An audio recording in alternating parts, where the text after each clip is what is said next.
Knowing how to build a base and where exactly you should build that base require two different modes of thought. But here I'll show you some of the best places to build as a solo and explain some of the pros and cons so you can store your hoarded gear somewhere somewhat safely. If you like the video, please leave a like or a subscribe, it really helps me out. But without further ado, let's get into the video. Wait, no. Yep, that's where I parked my car. Before we start, I want to make it clear that no base is 100% perfect and you should always aim to avoid high traffic areas. I'll be showing one of my longest kept base locations at the end of the video. Oh, and if you want a video just on several of the best map locations I've personally found to build, let me know in the comments. So the first base on the list is this unit here. By adding a front gate and blocking the side door, which can all be done from the inside, you can not only secure your weapon but also your vehicle. But one of the added bonuses to this base is you can close the door, and unless someone opens it or sees the small door inside, they won't know it's a base. And given how varied and widespread these little units are, you can potentially go unnoticed, but just keep in mind that that doesn't mean you will. A strange one, but one I've personally had a lot of success with, is this building here. Heading inside and up the stairs, you can block this hallway, turning this room into a solo base. You can also expand into the other rooms, adding more walls if you want, but you don't really need to. But if you were so inclined, you could probably just keep adding walls throughout the hallway to stop people from getting into the back two rooms.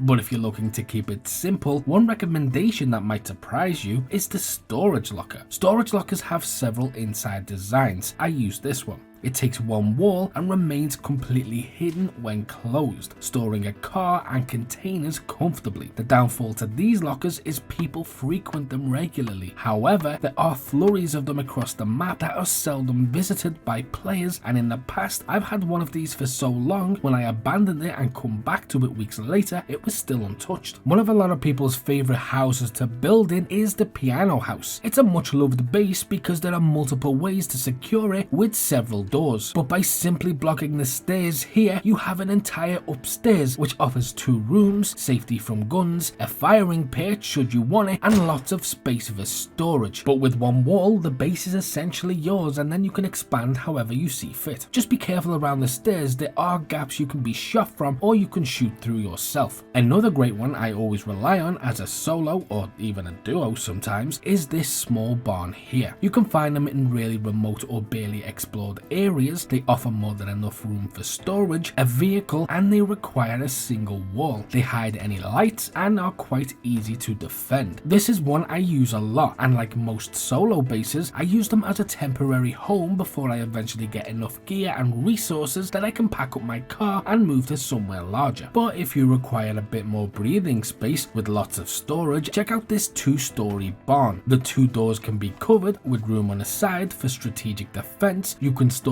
items on the second floor well out of the way of combat, a car in the middle, and the high points inside mean two breach points are way easier to defend. You'll probably have the advantage. This space is also excellent for small groups. Next are the apartments in Chernarus. They can offer some sneaky places to pitch up, and although not exactly an unexplored building, most people just head to the roof or lower floors and hide or heal. I picked the top floor above the ladder that most people use to get to the roof, and this one specifically solely for the view. You can block the balcony with a camo net. I never did because it can draw attention, but if you do, you'd have to be looking carefully to really see it. As a rule, you should probably avoid the coast when deciding on a base, because while you're building it, you are extremely vulnerable. But if you do find yourself being attacked, then you need to have the right skills, and for that you absolutely have to check out these videos here, which will not only help you build your skill set, but tell you things you probably won't find out unless somebody reveals it. And as always, until next time.